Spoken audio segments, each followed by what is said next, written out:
Praise lord. మన ప్రియ ప్రభువు రక్షకుడైన యేసుక్రీస్తు పేరిట మీ అందరికీ దీవెనలు శుభములు కలుగునుగాక. ఈరోజు దేవుని వాక్యము నెహెమ్యా గ్రంథము 9వ అధ్యాయము 16వ వచనాన్ని ధ్యానం చేసుకుందాం. అయితే వారును మా పితరులను గర్వించి లోబడనొల్లక నీ ఆజ్ఞలకు చెవియొగ్గక పోయిరి. ప్రియమైన దేవుని బిడ్డలారా, మనము కొన్ని సందర్భాలలో ఒక రకమైనటువంటి నిరాశకు లేదా దేవునిపై ఒక వైరాగ్యాన్ని పెంచుకుంటుంటాం. అది ఎప్పుడు జరుగుతుందంటే, మనం చేసేటువంటి ప్రార్థనలకు సరైన సమయంలో జవాబు రానప్పుడు, లేదా అనుకున్నవి మన జీవితంలో జరగనప్పుడు ఇలాంటి ఒక నిరాశకు మరియు దేవునిపై ఒక వైరాగ్యాన్ని పెంచుకుంటూ ఉంటాం. ప్రార్థనలు చేయడానికి మనం ఇష్టపడము, లేదా దేవుని మందిరానికి వెళ్ళడానికి ఇష్టపడము, దేవుని వాక్యాన్ని ధ్యానించడానికి ఇష్టపడము. ఎందుకంటే ఒక రకమైనటువంటి కోపానికి మనం లోనైపోతుంటాం. దేవునిపై అటువంటి కోపాన్ని మనం పెంచుకుంటూ ఉంటాం. అలాంటి ఒక సందర్భమే నిర్గమ కాండంలో మనము చూడొచ్చు. మన దేవుడైనటువంటి యెహోవా మోషే ద్వారా ఇజ్రాయేలు ప్రజలను బానిసత్వం నుండి అద్భుతకర రీతిలో వారిని తీసుకొని వస్తున్నప్పుడు వారు తెచ్చుకున్నటువంటి ఆహారము పానీయములంతా కూడా అయిపోతాయి. అలాంటి సమయంలో మోషేపై వారు సనుగుకుంటారు. మమ్మల్ని ఇక్కడికి నీవు చంపడానికి తీసుకొచ్చినావా, ఆహారం లేకుండా అని మోషే మీద వారు కోప్పడతారు.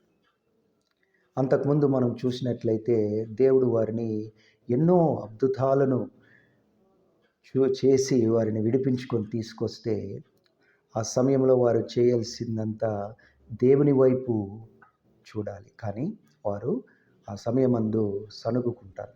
అదే ఇక్కడ 15వ వచనం, నెహెమ్యా గ్రంథం 9వ అధ్యాయము 15వ వచనాన్ని ఒకసారి ధ్యానం చేసుకుంటే, వారి ఆకలి తీర్చుటకు ఆకాశము నుండి ఆహారమును, వారి దాహము తీర్చుటకు బండలో నుండి ఉదకమును తెప్పించితివి. ఆమేన్. ప్రియమైన దేవుని బిడ్డలారా, మన జీవితంలో కూడా గతంలో దేవుడు ఎన్నెన్నో మేలులు అద్భుతాలు చేసి ఉంటాడు. మనము ఉద్యోగం కొరకు ప్రార్థన చేసినప్పుడు ఉద్యోగాన్ని ఇస్తాడు. మన బిడ్డల వివాహాల కొరకు ప్రార్థన చేసినప్పుడు, వారి భవిష్యత్తు కొరకు ప్రార్థన చేసినప్పుడు, లేదా కొన్ని సమస్యల నుండి మనల్ని విడిపించడానికి ప్రార్థన చేసినప్పుడు దేవుడు అద్భుత రీతిగా మనలను విడిపించుంటాడు. కానీ గతంలో జరిగినవన్నీ మనము మర్చిపోతూ ఉంటాం. ఆ సమయంలో అక్కడ జరుగుతున్నటువంటి ఆ సమస్యనే మనం పెద్దదిగా చేసి చూస్తూ ఉంటాం. ప్రియమైన దేవుని బిడ్డలారా, ఈరోజు పరిశుద్ధాత్మ దేవుడు మనతో మాట్లాడుతున్నాడు. ప్రస్తుత సమస్యను చూసి నువ్వు దేవునిపై వైరాగ్యాన్ని పెంచుకోవద్దు, లేదా నిరాశకు లోను కావద్దు. గతంలో దేవుడు ఒక అద్భుతాన్ని మన జీవితంలో చేసినాడంటే, ఆ అనారోగ్యం నుండి మనల్ని విడిపించినాడంటే, ఆ ఆర్థిక సమస్యల నుండి మనల్ని విడిపించినాడంటే, ఆయన ఈరోజు కూడా చేయడానికి సమర్థుడు. ఎందుకంటే మన దేవుడు నిన్న నేడు రేపు నిరంతరము ఒకే రకంగా మారని దేవుడు. ఆమేన్, హల్లెలూయా. కాబట్టి భయపడాల్సినటువంటి అవసరము లేదు.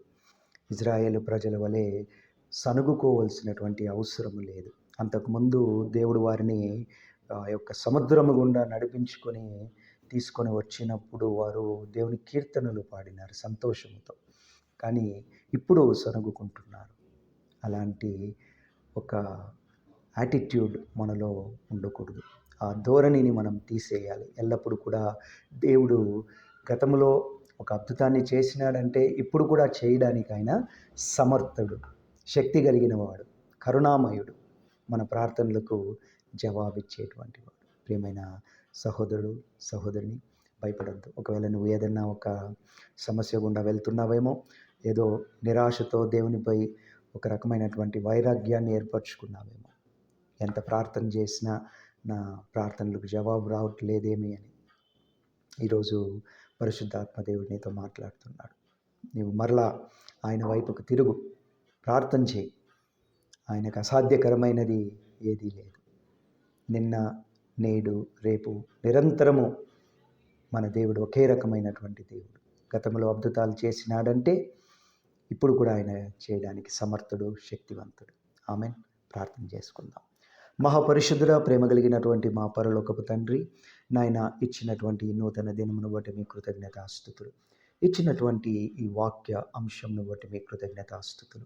అవును ప్రభువా, మా జీవితాల్లోనైనా ఎన్నో అద్భుతాలు, మేలులు మీరు చేస్తూ ఉంటారు. అయితే ప్రభువా నాయన కొన్ని సందర్భాలలో వాటిని మేము మర్చిపోయి ప్రభువా ఇప్పుడు జరుగుతున్నటువంటి ఆ సమస్యని మేము పెద్దగా భావిస్తూ మీకు దూరం అయిపోతూ కొన్ని సందర్భాలలో నాయన మీపై కోపపడుతుంటాం. అందుని బట్టి మమ్మల్ని క్షమించండి. మరొకసారి ప్రభువా మీరు నాయన నిన్న, నేడు, రేపు నిరంతరం ఒకే రకమైనటువంటి దేవుడని మరలా మాకు గుర్తు చేసి ప్రభువా ఎటువంటి సమస్యనైనా మీరు తీర్చగలరనేటువంటి నమ్మకాన్ని మాలో మరలా పెంపొందించినందుకు మీ కృతజ్ఞతాస్తుతులు. ఏ విధంగా అయితే ప్రభువా ఇజ్రాయేలు ప్రజలకు నాయన మీరు మన్నాను కురిపించి వారి యొక్క ఆకలిని తీర్చినారో అదేవిధంగా ప్రభువా ఈరోజు సమస్య గుండా వెళ్తున్నటువంటి ప్రభువా ప్రతి సహోదరుని మేము జ్ఞాపకం చేసుకుంటున్నాం. వారిని ముట్టండి, దీవించండి, ఆశీర్వదించండి, స్వస్థపరచండి. ప్రభువా మరొకసారి ఇచ్చినటువంటి ఈ సమయాన్ని బట్టి మీ కృతజ్ఞతాస్తుతులు చెల్లించుకుంటూ యేసుక్రీస్తు అత్యంత ఘనమైన అతి పరిశుద్ధమైన నామమున ప్రార్థించి వేడుకుంటున్నాం స్వామి. Amen. Thank you for watching, my dear brothers and sisters in Christ. God bless you.